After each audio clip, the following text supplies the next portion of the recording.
Nate G 219 to hell of it back and better. Y'all know what it is. It's November 18th, I think. About 4 o'clock p.m. Still doesn't matter. First, I want you to hit that like, hit that subscribe, donate to that channel if you'd like. It'd be much appreciated. Trying to grow my channel a little bit, maybe get some recording equipment, make some of this a little better of a scenery. As you see, I'm a little corner behind a desk, but behind this camera is a computer. And today I'm going to be bringing you a story of a woman named Jill Koniznik,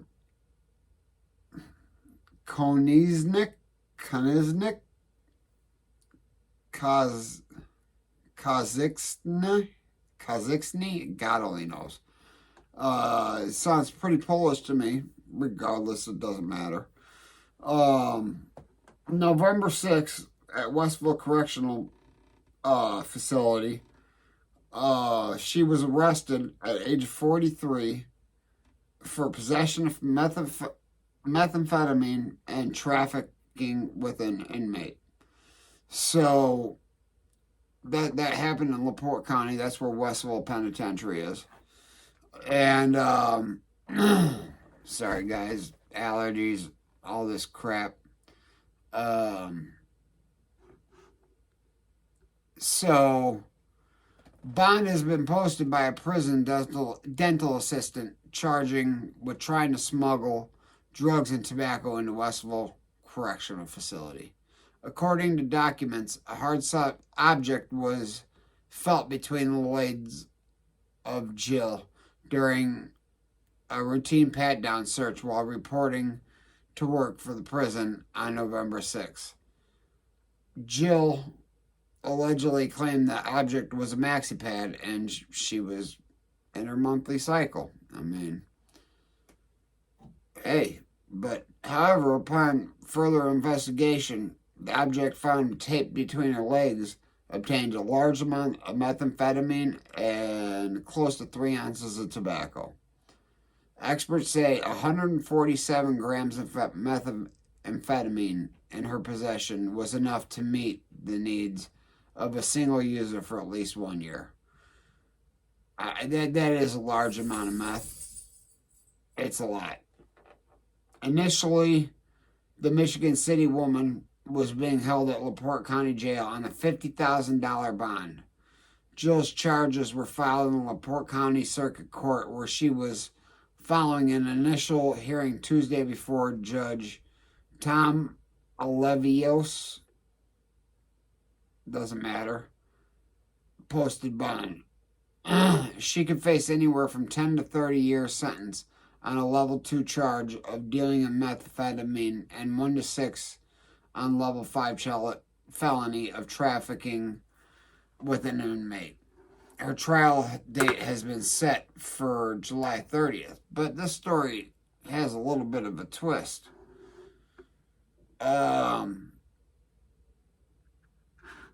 She, bonded out a day or two later.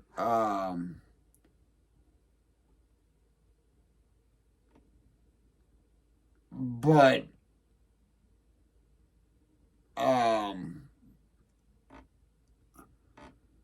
she was bonded out by the guy she was helping, from what I've been reading. But that's irrelevant, guys. I just want to bring to light, everybody knows that prisons across the entire country are infested with drugs. The number one I had seen in the 3 facilities I was in is Spice, K2, Tunchi. Different facilities call it different things. Different states call it different things. Spice is what people normally know it as, but it's called Tunchi in Indiana. So, that being the number one drug, right behind it, a very close second, is crystal meth.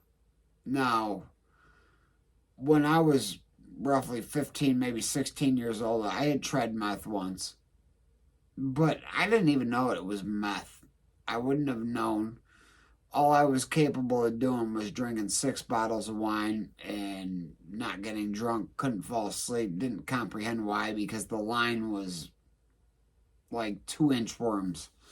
And, seeing movies, people doing lines, they're doing big old rails. We didn't know the difference. We were in southern Indiana. Actually, that county we were in is or was the HIV capital of the entire country, Scott County, Indiana. If y'all want to ever look it up, it's because of all the drugs, the sharing, the needles, unprotected sex. It's such a small town and such an abundance of sharing needles. There's even an HIV dating site. Like, you can get on there. If you got HIV and you don't want to wear protection, might as well find another woman or partner that has HIV, and there's a dating site for it. I mean, hold on a second. Time out. Time in. But for there to be a dating site for this, it's baffling. But this woman, Jill, I mean, I do know a person. I've only known one person not to go to prison for doing the same thing. Now, that person didn't have methamphetamines.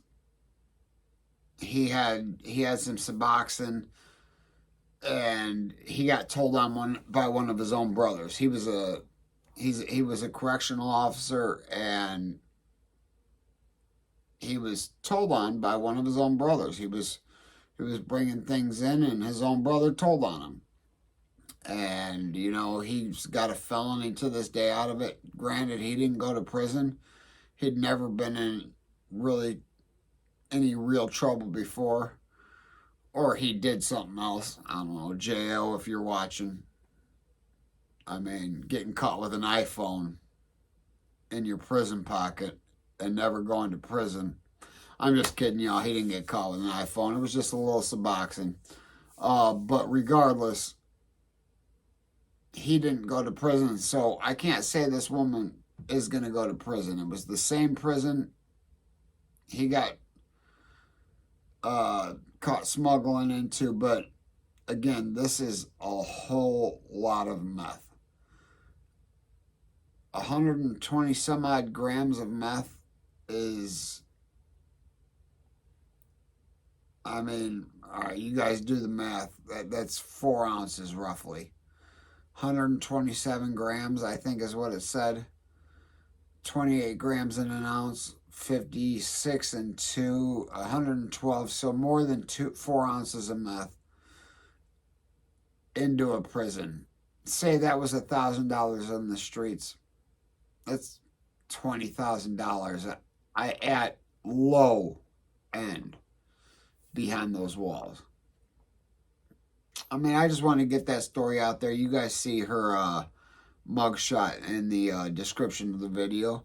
But guys, I mean, when you go to prison, you're going to meet all walks of life. You're going to meet people that have had intercourse with dead bodies. You're going to meet people that have done the most heinous of things. But then you're going to go there, and there's going to be employees that are on the same BS all the other guys are on. And in a place like Westville, it's nicknamed West Vegas. It's also nicknamed no white boy ever wants to go there unless they're affiliated. Most, even affiliated, don't want to go there. So, that being said, never forget life's choices, guys, because you very well could end up there. Especially if you're from the 219 area, Northwest Indiana. There's only a couple prisons that's very prominent that you go to. Westville's one of them. Never forgets life's choices. You guys know, hit that like, hit that subscribe, donate to that channel. And if they ain't hating it, you ain't making it.